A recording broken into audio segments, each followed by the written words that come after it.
নমস্কার বন্ধুরা, দেখুন আমার ছাদ বাগানে ঢেঁড়স হয়েছে। এখন ঢেঁড়সটা এই যে একটু আগে তুলে এনেছে, দেখছেন এইভাবে, এই যে তাজা। দেখুন ছাদ বাগানের ঢেঁড়স, কাঁচামরিচ এই যে এই তুলে এনেছি। এখন এইটাকে কেটে আমি ভাজি করব। কিভাবে কাটতে হয় দেখুন, এই বোটটা ফেলে দেবেন, এই যে ধুইয়া কাটতে হবে। আর এইভাবে এই যে কেটে, এই যে ছোটো করে এইভাবে করে কেটে নিতে হবে। সবগুলো আমি কেটে নিয়ে তারপর ভাজি করব, সেটা আপনাদের সঙ্গে শেয়ার করব। এই যে ঢেঁড়স কাটা হয়ে গেছে, লাগবে আমার একটু তেল, লবণ আর হলুদের গুঁড়ি আর নারকেল দিয়ে আজকের ভাজবো। আপনাদের আরেকদিন আমি দেখিয়েছিলাম পেঁয়াজ দিয়ে রসুন দিয়ে ভাজা। আজকে দেখাবো এখানে ফ্রাই প্যান দিয়েছি। এখন তেল পরিমাণ মতন দিয়ে দিতে হবে, যার যেরকম লাগবে সেই রকম দিয়ে দেবেন। তেলটা একটু গরম হলে আমি সরিষা ফোড়ন দিয়ে দেব। তেল গরম হয়ে গেছে, এই যে সরিষা ফোড়ন দিয়ে দিলাম। সরিষা ফোড়ন দিয়ে একটু এরকম চামচ দিয়ে ভেঙে দিতে হবে সরিষাটাকে। না ভাঙলে সরিষাটার ভিতর কিছু ঢোকে না। এখন আমি এই যে ঢেঁড়স ভাজা দিয়ে দিলাম। ছাদ বাগানের ঢেঁড়স দেখুন কত তরতাজা, একটু আগেই তুলে এনেছিলাম। যখন লাগে আমার তখন আনি, তার আগে আনি না।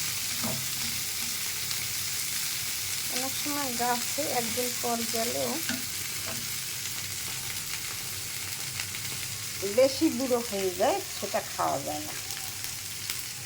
এই যে একটু লবণ দিয়ে দিলাম পরিমাণ মতো।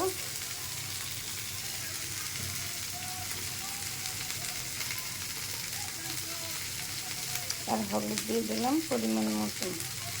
এই সামান্য উপকরণেই ঢেঁড়স ভাজা তৈরি হয়ে যাবে। দেখুন যখন এইভাবে একটু হয়ে আসবে ঢেঁড়সটা, তখন নারকেল আমি দিয়ে দিয়েছি। এই যে নারকেল দিয়ে ভেজে একদিন ঢেঁড়স খেয়ে দেখবেন, সেই দুর্দান্ত স্বাদ হবে। আপনাদের তো দেখিয়েছিলাম পেঁয়াজ কুচি দিয়ে ঢেঁড়স ভাজা, আজকে দেখালাম। দেখুন নারকেল দিয়েও খাওয়া যায়।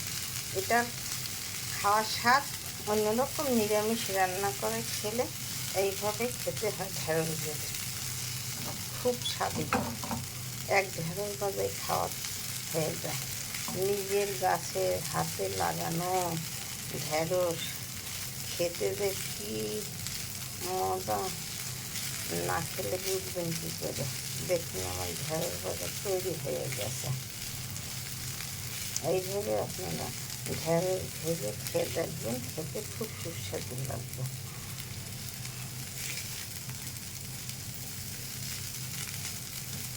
এই যে দেখুন ঢেঁড়স ভাজা তৈরি হয়ে গেছে।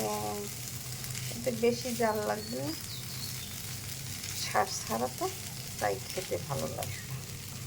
নতুন নতুন ভিডিও পেতে আমার চ্যানেলটিকে লাইক, কমেন্ট, শেয়ার দিয়ে পাশে থাকুন। ধন্যবাদ। Thank you. ভিডিও ভালো লাগবে পাশে থাকবে।